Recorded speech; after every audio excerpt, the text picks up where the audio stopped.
तो गूगल की webmaster guideline में एक सेक्शन तो गूगल ये कहता है कि गूगल को हम पेजेस ढूँढने में मदद करें और उसमें गूगल ने कुछ टिप्स बताई कि जी आप क्या-क्या कर सकते हैं जिससे गूगल को आपके पेजेस सारे मिल जाएँ।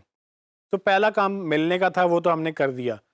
अब गूगल ये भी कहता है कि आप ना सिर्फ़ मुझे पेजेस ढूँढवाएँ, बल्कि उन पेजेस के ऊपर कंटेंट क्या है उसको समझने में भी हेल्प करें। यानी कि गूगल हमसे खुद कह रहा है कि मेरी हेल्प करो कि मैं आपके पेजेस को समझ सकूं, ताकि जब वो समझेगा तो ही वो रैंक करेगा। उसके ऊपर भी गूगल ने कुछ टिप्स लिखी हैं जो उसी लिंक पे आपको मिल जाएंगी। मैं आपको लिंक दोबारा इस वीडियो में दिखा दूंगा कि किस तरह से जो है ना, गूगल हमसे रिक्वेस्ट कर रहा है कि क्या क्या चीज़ें हम करें जो गूगल को कंटेंट समझने में हेल्प करता है। सबसे पहली चीज़, गूगल ये कहता है कि आप यूज़फुल वेबसाइट बनाएं।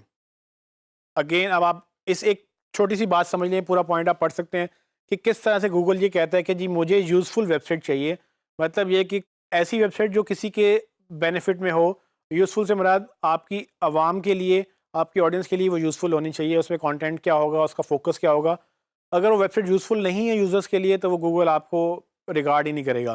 तो सबसे पहले उसने यूज़र एक्सपीरियंस पे बात की है, जो कि मैं बार बार इस कोर्स में बता चुका हूँ कि आपने यूज़र को देखना है। At the end of the day user ने आपसे बाय करनी है चीज़ें, यूज़र ने आपको गूगल पे सर्च करना है।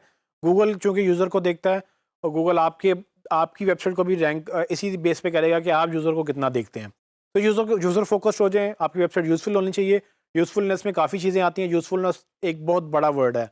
यूज़फुलनेस में क्या-क्या आ सकता है? आपकी इन्फॉर्मेशन कितनी सॉलिड है, कितनी क्रेडिबल है, आपका ब्रांड कितना स्ट्रॉन्ग है, आपकी इन्फॉर्मेशन कितनी ईज़िली अवेलेबल है, एक्सेसिबल है कि नहीं, हर स्क्रीन पे चलती है कि नहीं। तो यूज़फुलनेस को मैं डिफ़ाइन करने बैठूँ तो उसमें हर चीज़ ही मैं डाल सकता हूँ। तो अल्टीमेटली यूज़फुल बनाने के लिए कोई चीज़ क्या-क्या हो सकती है, मतलब उसकी अफ़ादियत एक्सप्लेन करने के लिए क्या-क्या आप कर सकते हैं। आप वो सब काम करेंगे जो आपकी वेबसाइट को यूज़फुल बनाएगी। उसमें इन्फॉर्मेशन सब चीज़ें गूगल ने मेंशन की हैं। इसकी कोई लिमिट नहीं है और गूगल ने एक बड़ा डेमोक्रेटिक सा एक उसने एक आंसर लिखा है कि आपने इसको यूज़फुल बनाना है। यूज़फुल गूगल के लिए क्या हो सकता है? आप गेस करते रहें और वो चीज़ें इम्प्लीमेंट करते रहें। क्या सिक्योर वेबसाइट यूज़फुल है? हाँ। क्या स्पीड ऑप्टिमाइज़्ड वेबसाइट यूज़फुल है? जी, बिल्कुल यूज़फुल है। जितनी जल्दी लोड होगी उतनी जल्दी चीज़ें होंगी। सो यूज़फुल एक बड़ा जेनेरिक वर्ड है। इसका मतलब बहुत बड़ा हो सकता है। आप गूगल ने इसको पहले पॉइंट में एक्सप्लेन कर दिया।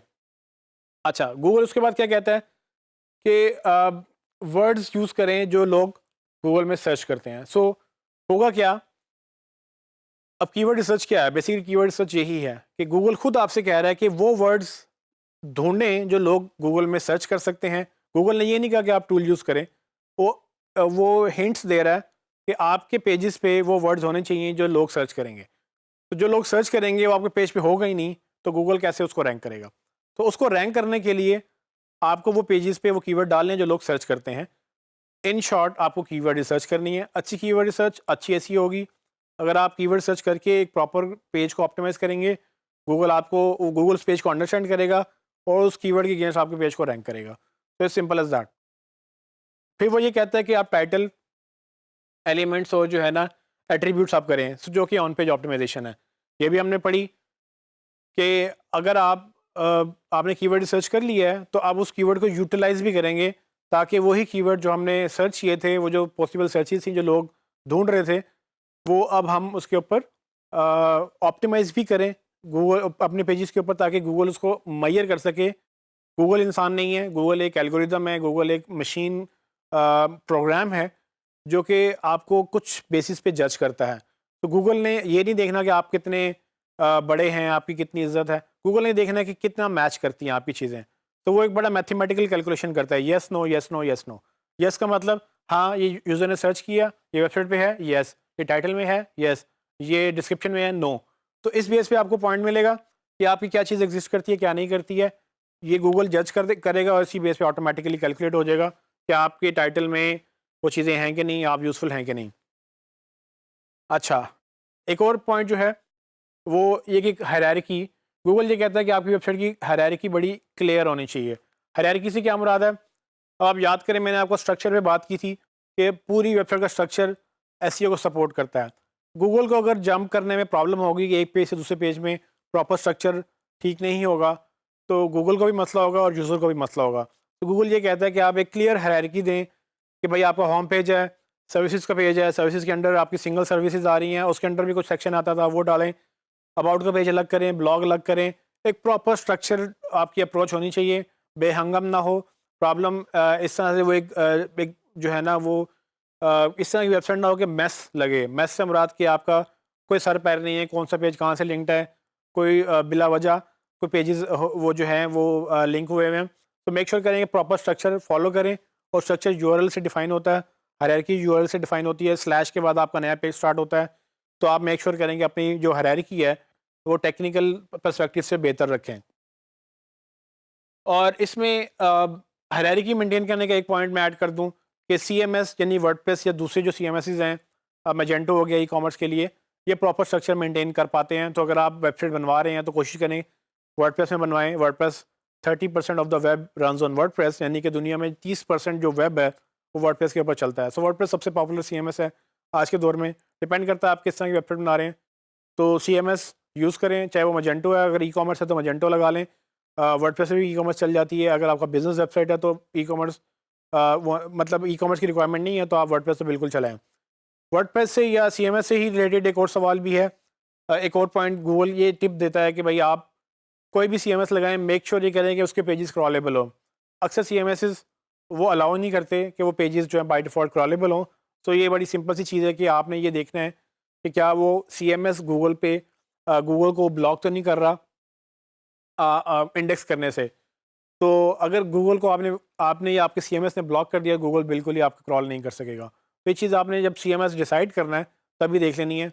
वर्डप्रेस में भी ऑप्शन होती है, आप एक चेक का बटन लगाते हैं, रीडिंग्स के अंदर जाके एक ऑप्शन होती है, जब आप चेक करते हैं वो पूरी वेबसाइट को गूगल से ब्लॉक कर देता है।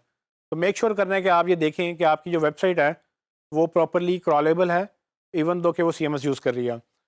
आखिरी पॉइंट ये है कि नो फॉलो करें अपने ऐड लिंक्स को। तो मैंने आपको लिंक बिल्डिंग प्रैक्टिसेस में बताया था कि लोगों ने किस तरह से लिंक्स बाय करना शुरू कर दिए थे। अब बिजनेस दुनिया में कुछ इस तरह के हैं जो बेसिकली पैसे लेते हैं और रिव्यू करते हैं। फॉर एग्जांपल, आप एक अच्छे ब्लॉगर हैं, आपको एक रेस्टोरेंट इनवाइट करता है कि भाई हम आपको पे करने के लिए तैयार हैं, आप हमारी वेबसाइट हमारे रेस्टोरेंट में आएँ, खाना खाएँ, उसके ऊपर रिव्यू लिखें।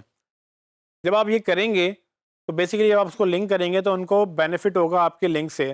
तो गूगल इंश्योर करता है कि भाई आप अगर किसी और वेबसाइट को लिंक दे रहे हैं जो कि स्पॉन्सर्ड है, स्पॉन्सर्ड से मुराद आपने उससे पैसे लिए हैं, रिव्यू बेशक आपका गैर जानिबदाराना होगा, आप ऑब्जेक्टिव रिव्यू कर सकते हैं, लेकिन वो पेड रिव्यू था कि आप उनके पास बिला वजह नहीं गए, आपको उन्होंने बुलाया, आपने रिव्यू अपना लिखा लेकिन पैसे उन्होंने दिए थे। जब आप रिव्यू पब्लिश करेंगे, उसको लिंक लगाएंगे, तो वो लिंक आपको नो फॉलो करना पड़ेगा। नो फॉलो से मुराद गूगल को क्रेडिट फॉलो नहीं करेगा।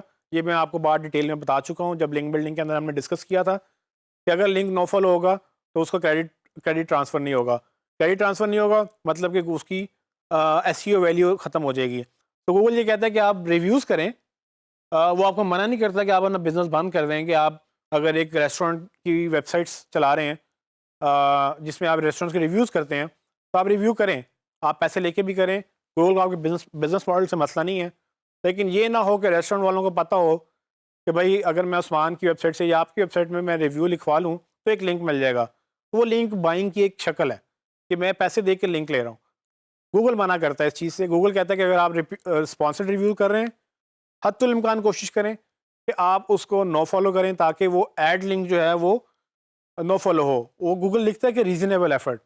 रीज़नेबल एफर्ट से मुराद ये है कि गूगल के पास भी क्राइटेरिया नहीं है हर चीज़ को जज करने का। तो वो हो सकता है कि आपको गलत भी फ्लैग कर दे। हो सकता है आपने पैसे ना भी लिए हों और आपने लिंक किया हो, फिर भी आपको कहे कि आपने पैसे लेके लिंक किए हैं।